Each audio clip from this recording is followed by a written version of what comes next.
Hello YouTubers, this is Cessnaace.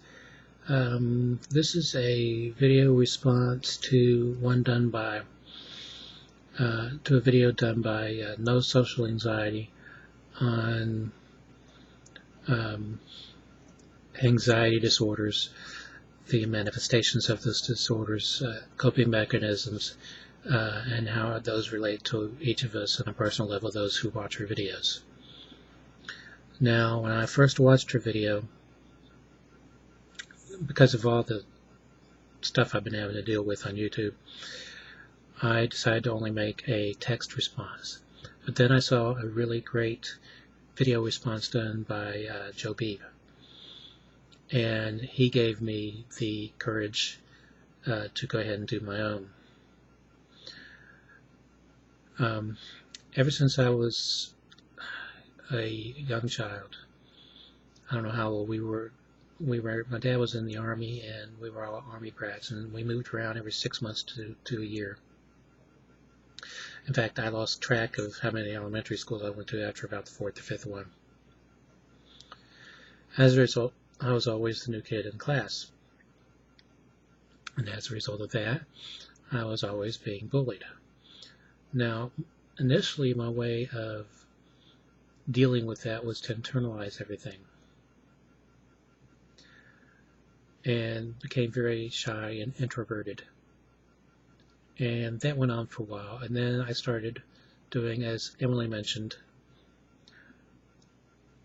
twirling hair and pulling it out by the roots.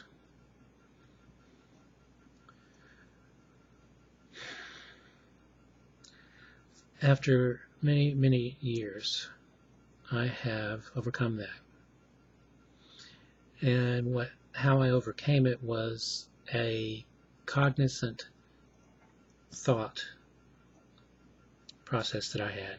I made the connection between what I was doing and what it was in reaction to, and that in the end it wasn't helping anything. It was only a nervous affectation, a tick, if you will, that I was it's kind of like a old vinyl LP stuck in a groove, that kind of thing. And I finally nudged the stylus out of the groove so it would keep playing past that point. I still, however, am dealing with internalizing everything, and I tend to let things get built up inside until I explode inappropriately. I'm working on that, but I've still got a long ways to go with that. Now, in addition to the social anxiety, I'm also dealing with general anxiety disorder,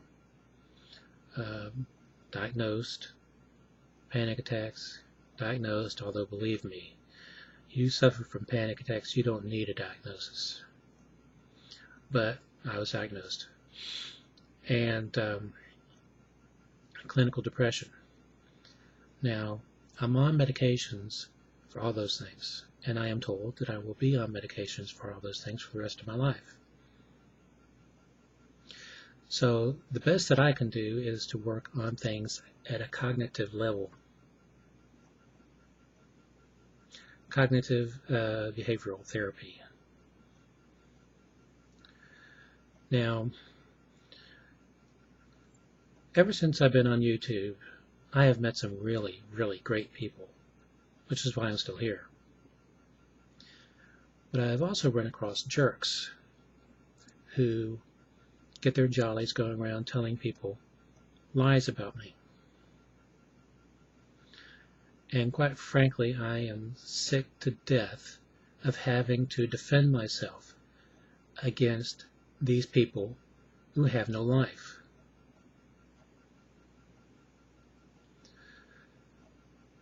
So I'm not going to mention who they are. They're just doing it for publicity, probably anyway, to build up their channel subscriber base or whatever. They know who they are, and most of the people I know know who they are. It doesn't really matter anyway, because who they are, I don't want to know.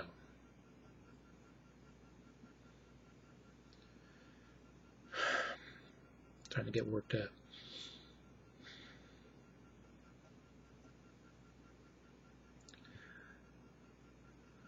Okay. Now, when I was 28, I was diagnosed as having tremors. And they couldn't find the cause, although they said it was a physical cause, but they didn't know what it was, and they said that happens about 2% of the time. 2% of the time, when there is a physical cause, they don't know what it is. That's what the case with me.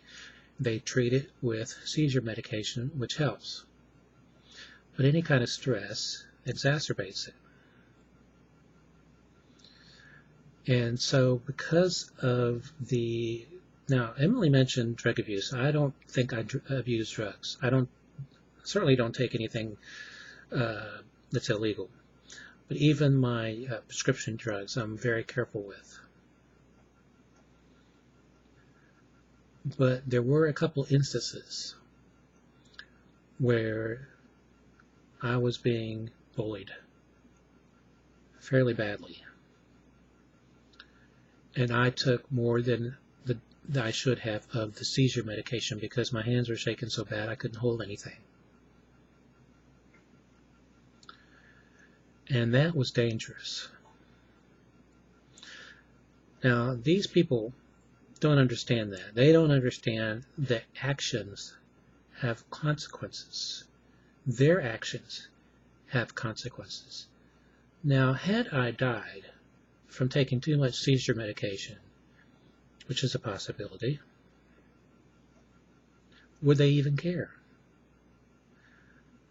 My thought is no, they wouldn't, or else they wouldn't treat people the way they do. So where I need to get to is a point where I acknowledge that at a cognitive level. I am who I am, which is an okay guy. I make mistakes, but everyone does. And not everyone's going to like me. I can only be who I am. And if somebody doesn't like me, there's nothing I can do about that, really. Now, will I continue to get upset when I see them spreading lies about me and posting hateful comments on channels that belong to friends of mine and in some cases people I don't even know? Yes, because I have a conscience. I have a soul. Whether they do or not, I don't know. They haven't proven that they do.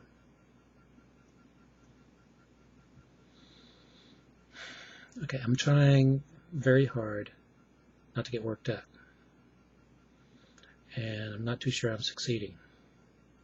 So I'm going to go ahead and now. Until next time, stay awesome.